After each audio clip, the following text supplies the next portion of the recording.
कर्पूरगौरं करुणावतारं संसारसारं भुजगेन्द्रहारं सदा वसन्तं हृदयारविन्दे भवं भवानी सहितं नमामि। देवी अनसुईया एवं महर्षि अत्रि की शिवोपासना। दक्षिण दिशा में चित्रकूट पर्वत के समीप परम पावन कामत नामक एक वन था। ब्रह्मा जी के मानस पुत्र महर्षि अत्रि अपनी परम पतिव्रता पत्नी अनसुईया के साथ उसी वन में निवास करते हुए भगवान महेश्वर की आराधना में अपने समय का सदुपयोग कर रहे थे। एक बार ऐसा हुआ कि 100 वर्षों तक बिल्कुल ही वर्षा न हुई। पृथ्वी की जीव जंतुओं तथा वनस्पतियों से विहीन हो गई। अन्न तथा जल के अभाव में सर्वत्र महान हाहाकार व्याप्त हो गया। समस्त संसार अत्युग्र ताप से जलने लगा। महर्षि अत्रि उस समय भी समाधि में भगवान शंकर में अपने आत्मा को लगाए हुए परमानंद में मग्न थे। गुरुजी को ध्यान मग्न देख तथा अन्न आदि के अभाव में क्षुधा से पीड़ित शिष्य भी वहाँ से अन्यत्र चले गए। अब केवल अनसुईया ही उस निर्जन वन में रह गई। वे भला अपने पति को ऐसी अवस्था में छोड़कर कहाँ जा सकती थी। ऐसे समय में पति की परिचर्या और महादेव जी की आराधना को ही उन्होंने इस भयंकर आपत्ति से बचने का एकमात्र उपाय समझा।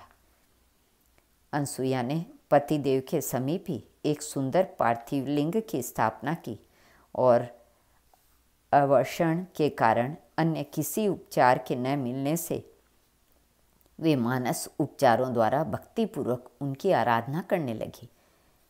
इसी तरह उनका पूजन कर हाथ जोड़ भगवान शंकर और अपने पति की परिक्रमा करती और उन्हें साष्टांग प्रणाम करती थीं। अन्न जल का उन्होंने बिल्कुल परित्याग कर दिया। इन दोनों देवों की उपासना ही उनका एकमात्र कार्य रह गया था। अत्रि के तप और अनसुईया की आराधना से सभी देवता तथा ऋषि आश्चर्य करने लगे और दर्शन करने के लिए वहाँ आए। गंगा आदि पवित्र नदियों को भी आश्चर्य हुआ कि वे भी वहाँ आ पहुँची।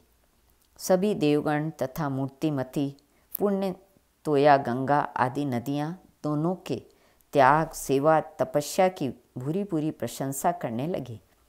कुछ समय के बाद अन्य सभी देवता ऋषि महर्षि तो चले गए, किंतु गंगा माता भगवान महादेव वहीं रुक गए। भगवती गंगा अनसुईया के पतिव्रत धर्म का तथा शिव सेवा में अनन्य निष्ठा के प्रभाव से मुग्ध होकर वहाँ रह गईं और उन्होंने बिना कुछ उपकार किए वहाँ से न हटने का निश्चय कर लिया तथा भगवान शंकर महर्षि अत्रि के ध्यान के बंधन में ऐसे बंध गए कि वहाँ से न हट सके। 54 वर्ष के पश्चात महर्षि अत्रि की समाधि टूटी। उठते ही उन्होंने जल मांगा, किंतु जल का तो वहाँ कहीं नाम भी न था। बेचारी अनसुईया बहुत चिंतित हुई और कमंडलू लेकर जल की खोज में चली। उनके पीछे पीछे सब नदियों में श्रेष्ठ गंगा जी भी चली। मार्ग में उन्होंने अनसुईया से कहा, देवी मैं तुमसे बहुत प्रसन्न हूँ, मुझसे जो कहो मैं करने के लिए तैयार हूँ। अनसुईया ने पूछा, हे कमल नयने आप कौन हैं और कहाँ से पधारी हैं? आप जब तक मुझे अपना पूरा परिचय न दें तब तक मैं किसी प्रकार की प्रार्थना कैसे कर सकती हूँ। अतः आप मुझे अपना यथार्थ परिचय दीजिए। मूर्तिमती भगवती गंगा ने कहा, हे शुचिस्मते, मैं गंगा हूँ और तुम्हारी पति भक्ति तथा शिव भक्ति देखकर तुम्हारे वशीभूत हूँ। मुझसे जो वर मांगना हो सो मांग लो। गंगा जी के ऐसे वचन सुनकर अनसुईया ने उन्हें प्रणाम किया और कहा, हे सरिद्वरे, मेरे पतिदेव अभी समाधि से उठे हैं और जल मांग रहे हैं। इस क्षेत्र में बहुत वर्षों से जल नहीं बरसा। मैं जल लाऊं तो कहाँ से लाऊं? यदि आप मुझ पर प्रसन्न हैं तो मुझे जल दीजिए। देवी गंगा ने अनसुईया से एक गड्ढा खुदवा कर तैयार करवाया और क्षण भर में उस गर्त में प्रविष्ट होकर जल रूप हो गई। उसी समय वह गर्त जल से भर गया। यह देखकर अनसुईया को बड़ा आश्चर्य हुआ। वे उसमें से जल लेकर अपने पतिदेव के समीप चली और गंगा जी से कहने लगी, देवी, जब तक मेरे स्वामी यहाँ न आए तब तक आप इसी गर्त में निवास करें। गंगा बोली, साध्वी, यदि तुम मुझे 1 महीने की अपनी तपस्या का फल दे दो तो मैं इतनी देर तक इस गड्ढे में निवास कर सकती हूँ। अनसुईया ने उसका कथन स्वीकार कर लिया और जल लाकर महर्षि को दिया। महर्षि ने उस पवित्र जल से आचमन किया और उसके लोकोत्तर स्वाद को पाकर वे बड़े प्रसन्न हुए, विस्मित हुए। मुनि ने इधर उधर दृष्टि फेरी तो आसपास के सभी वृक्ष सूखे पाए और दिशाएं आग से जलती पाई। मुनि ने अनसुईया से कहा कि मालूम होता है कि यहाँ बहुत दिनों से जल नहीं बरसा और इस जल का स्वाद विचित्र मालूम पड़ता है।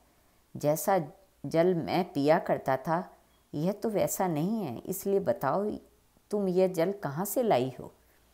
अनसुईया ने संकुचित होते हुए विनीत भाव से निवेदन किया कि हे पूज्यदेव, भगवान शंकर की आराधना से और आपकी सेवा से गंगा जी मेरे ऊपर प्रसन्न होकर यहाँ आई हैं। यह उन्हीं का पवित्र जल है। महर्षि अत्रि को यह सुनकर बड़ा आश्चर्य हुआ और वे कहने लगे कि हे सुंदरी, तुम हंसी करती हो या सत्य कहती हो? तुम कुछ भी कहो पर मुझे तो विश्वास नहीं हो रहा। योगियों और देवों के लिए भी जो कार्य दुष्कर है वह तुमसे कैसे हो सकता है? मुझे तुम्हारे कहने पर बड़ा आश्चर्य हो रहा है। यदि तुम्हारा कथन सत्य है तो तुम चलकर मुझे वह स्थान दिखलाओ। बिना देखे मैं विश्वास नहीं कर सकता। अनसुईया ने मुनि को ले जाकर वह जलपूरित गर्त दिखाया।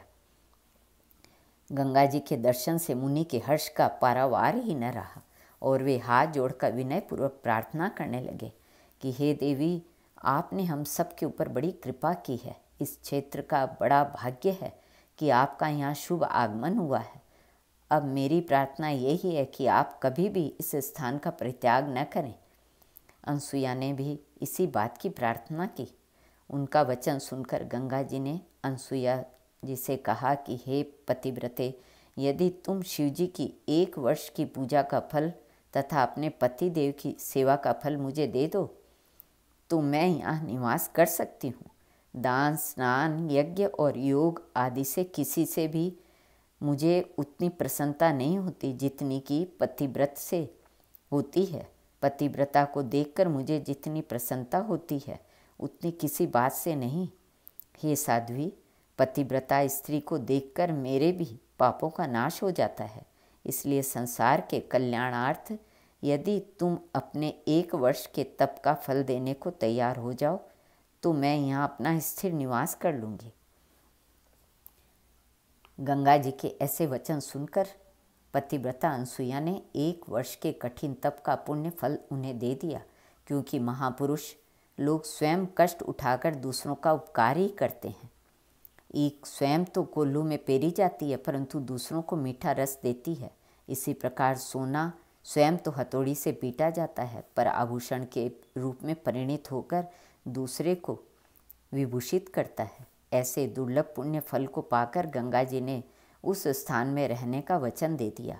उसी समय अनसुईया द्वारा स्थापित उस पार्थिव शिवलिंग में से पंचमुख महादेव जी का आविर्भाव हुआ।